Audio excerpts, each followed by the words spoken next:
ಇವತ್ತಿನ ದಿವಸ ನಾವು ಈ ಒಂದು ಬೃಹತ್ ಪ್ರತಿಭಟನೆಯನ್ನು ನಾವು ಹಮ್ಮಿಕೊಂಡಿದ್ದೇವೆ. 1ನೇ ತಾರೀಕು ಆಗಸ್ಟ್ 2024 ಸರ್ವೋಚ್ಚ ನ್ಯಾಯಾಲಯದ ತೀರ್ಪು ಬಂತು. ಏನಂತ ತೀರ್ಪು ಬಂತು?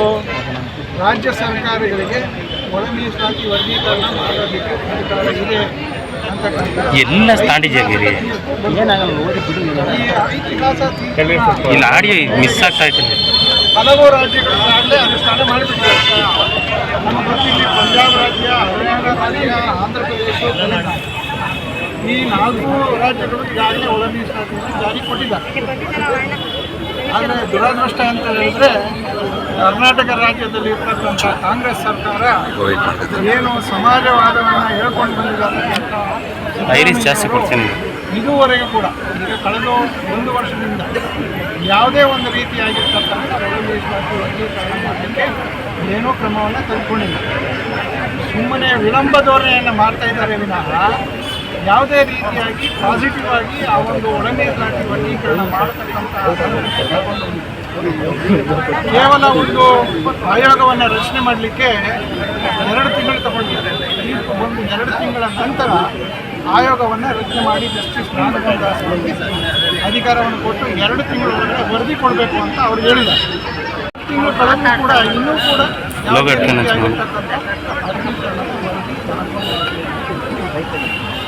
ಕೇವಲ ಕಣ್ಣೋರ್ಸಕ್ಕಂಥ ಕೆಲಸವನ್ನು ಮಾಡ್ತಾ ಇದ್ದಾರೆ ವಿನಃ ಯಾವುದೇ ರೀತಿಯಾಗಿರ್ತಕ್ಕಂಥ ಅನುಷ್ಠಾನ ಮಾಡಲಿಕ್ಕೆ ವರ್ಗೀಕರಣವನ್ನು ನೀಡಲಿಕ್ಕೆ ಏನು ಇವತ್ತು ಸಮಾಜದ ಕಟ್ಟ ಕಡೆಯಲ್ಲಿರ್ತಕ್ಕಂಥ ಮಾದಿಗ ಸಮುದಾಯಕ್ಕೆ ನ್ಯಾಯವನ್ನು ಕೊಡಿಸ್ತಕ್ಕಂಥ ಕೆಲಸವನ್ನು ಇದಕ್ಕೆ ನೇರವಾಗಿ ಹೊಣೆಗಾರರು ಯಾರಾಗಿದ್ದಾರೆ ಅಂತ ಹೇಳಿದ್ರೆ ಸರ್ಕಾರದಲ್ಲಿ ಇರ್ತಕ್ಕಂಥ ನಮ್ಮ ವಲಯ ಮಂತ್ರಿಗಳಿಂದ ನಮ್ಮ ಡಾಕ್ಟರ್ ಪರಮೇಶ್ವರ್ ಇರ್ಬೋದು, ಎಚ್ ಸಿ ಮಾದೇವಪ್ಪನ ಇರ್ಬೋದು, ಖರ್ಗೆ ಅವರು ಇರ್ಬೋದು, ಎಲ್ಲರೂ ಕೂಡ ಒಂದು ರೀತಿಯಲ್ಲಿ ಹುನಾರನ್ನು ಮಾಡಿಕೊಂಡು ಇವತ್ತು ಒಳ ಮೀಸಲಾತಿ ಆಗದೇ ಇರ್ತಕ್ಕಂಥ ರೀತಿಯಲ್ಲಿ ಈ ಒಂದು ವಿಳಂಬ ಧೋರಣೆಯನ್ನು 17% ಮೀಸಲಾತಿ ಪ್ರಮಾಣ ಇದೆ.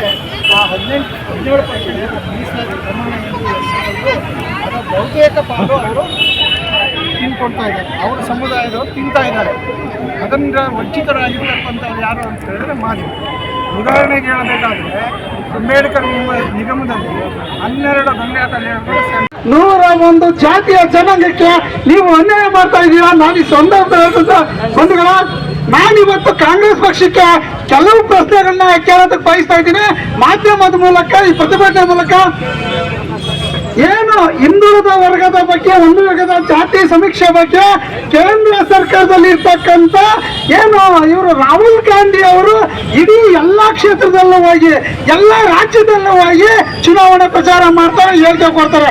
ಅದೇ ಖರ್ಗೆ ಅವರು ಹಿಂದುಳಿದ ವರ್ಗಕ್ಕೆ ಆಗಲೇಬೇಕು ಅಂತ ಹೇಳಿ ಗಂಟೆಗೋಸ್ಕರ ಒತ್ತಾಯ ಮಾಡ್ತಾವ್ರೆ. ಕರ್ನಾಟಕ ರಾಜ್ಯದಲ್ಲಿ ಇರ್ತಕ್ಕಂಥ ಸಿದ್ದರಾಮಯ್ಯನವರಾಗಿರ್ಬೋದು, ಪರಮೇಶ್ವರ್ ಆಗಿರ್ಬೋದು, ಎಚ್ ಸಿ ಮಾದೇವಪ್ಪ ಆಗಿರ್ಬೋದು, ನೀವೆಲ್ಲ ಹಿಂದುಳಿದ ವರ್ಗದ ಬಗ್ಗೆ ನೀವು ಮಾತಾಡ್ತಾ ಇದ್ದೀರಲ್ಲ. ಎಸ್ ಸಿ ಜನಾಂಗದಲ್ಲಿ ಇರ್ತಕ್ಕಂಥ ಎಸ್ ಸಿ ಜನಾಂಗದಾಗಿರ್ತಕ್ಕಂಥ ತಾವುಗಳು ತಮ್ಮ ಜಾತಿ ಜನಾಂಗಕ್ಕೆ, ತಮ್ಮ ಮಕ್ಕಳಿಗೆ, ನೀವು ಮುಂದಿನ ಪೀಳಿಗೆಗೆ ಅನ್ಯಾಯ ಮಾಡ್ತಾ ಇದ್ದೀರಲ್ಲ. ನೀವು ಎಸ್ ಸಿ ಜನಾಂಗದ ದ್ರೋಹಿಗಳು. ನೀವು ನಿಜವಾಗ್ಲೂ ದ್ರೋಹಿಗಳಾಗ್ಬೇಡಿ. ನಾಗಮೋಹನ್ ದಾಸ್ ವರದಿಯನ್ನು ಯಾಕೆ ನೀವು ಆಯೋಗ ರಚನೆ ಮಾಡಿ ಅದನ್ನ ಕೋಪದಾಗ ಇಟ್ಬಿಟ್ಟವ್ರೆ, ದಿನ ತಳ್ತಾವ್ರೆ. ಈಗಾಗಲೇ 2ನೇ ತಾರೀಕು ತಗೊಂತೀವಿ ಅಂತಾರೆ. ಆಮೇಲೆ 2ನೇ ತಾರೀಕು ವರದಿ ತಗೊಂಡಾಗ ಏನ್ ಮಾಡ್ತಾರೆ ಅಂದ್ರೆ ಇನ್ನೂ ಎಷ್ಟು ವರ್ಷ ಮಾಡ್ತಾವ್ರು. ಏನೀಗಾಗಲೇ ಎಲ್ಲ ನಮ್ಮ ಮುಖಂಡರೇನಿದ್ದಾರೆ, ರಾಜ್ಯ ಸಂಘ ಕಾರಜೋಳ ಸಾಹೇಬರು, ನಾರಾಯಣ ಸ್ವಾಮಿ ಅವರು ಎಲ್ಲರೂ ಕೈ ಕೊಟ್ಮೇಲೆ ಈಗ 2ನೇ ತಾರೀಕು ಮೀಟಿಂಗ್ ಕರ್ತಾವ್ರೆ. ಮತ್ತೆ ಇನ್ನೊಂದೇನಂತಂದ್ರೆ ಆಯೋಗ, ಈ ನಾಗಮೋಹನ್ ದಾಸ್ ಆಯೋಗವನ್ನ ವರದಿ ತಕ್ಷಣ ನೀವೇನಾರ ವರದಿಯನ್ನ ಜಾರಿ ಮಾಡಲಿಲ್ಲ ಅಂತಂದ್ರೆ ನಿಮ್ ಕುರ್ಚಿಗಳನ್ನ ಖಾಲಿ ಮಾಡೋದಕ್ಕೆ ಮುಂದಿನ ಚುನಾವಣೆಗೆ ನಾವೆಲ್ಲ ಸಿದ್ಧರಾಗ್ತಾ ಇದ್ದೀವಿ. ಮನೆಯಲ್ಲಿ ಏನು ಎಸ್ ಸಿ ಜನಾಂಗದಲ್ಲಿ ಇರ್ತಕ್ಕಂಥವ್ರು, ಮಾದಿಗ ಜನಾಂಗದವರು ಕಾಂಗ್ರೆಸ್ ವಿರುದ್ಧ ಪ್ರತಿಭಟನೆ ಮತ ಚಲಾಯಿಸೋದ್ ಮೂಲಕ ನಾವೆಲ್ಲ ನಿರ್ಣಯ ತಗೊಂಡು ಈಗಾಗಲೇ ಇಡೀ ದೇಶಾದ್ಯಂತ, ಇಡೀ ರಾಜ್ಯಾದ್ಯಂತ ಕಾಂಗ್ರೆಸ್ ಪಕ್ಷ ಒಳ ಮೀಸಲಾತಿ ವಿರೋಧಿ, ಮಾದಿಗ ಜನಾಂಗದ ವಿರೋಧಿ ಅಂತ ಹೇಳಿ ಈಗಾಗಲೇ ಗಂಟೆಗೋಸ್ಕರ ಗೊತ್ತಾಗೈತೆ, ಸಾರ್ವಜನಿಕರ ಗೊತ್ತಾಗೈತೆ. ಹಂಗಾಗಿ ತಾವೆಲ್ಲ ಕೂಡಲೇ ಸರ್ಕಾರ ನಾಗಮೋಹನ್ ದಾಸ್ ವರದಿಯನ್ನು ತಗೊಂಡು ನೀವೇನಾದ್ರು ಜಾರಿ ವರದಿ ಮಾಡಲಿಲ್ಲ ಅಂದ್ರೆ ಮುಂದಿನ ದಿನಗಳಲ್ಲಿ ನಿಮಗೆ ತಕ್ಕ ಪಾಠ ಕಲಿಸಬೇಕಾಗ್ತದೆ ಅಂತ ಹೇಳಿ ನನ್ನ ಮಾತನ್ನ ಮುಗಿಸ್ತಾ ಇದ್ದೀನಿ.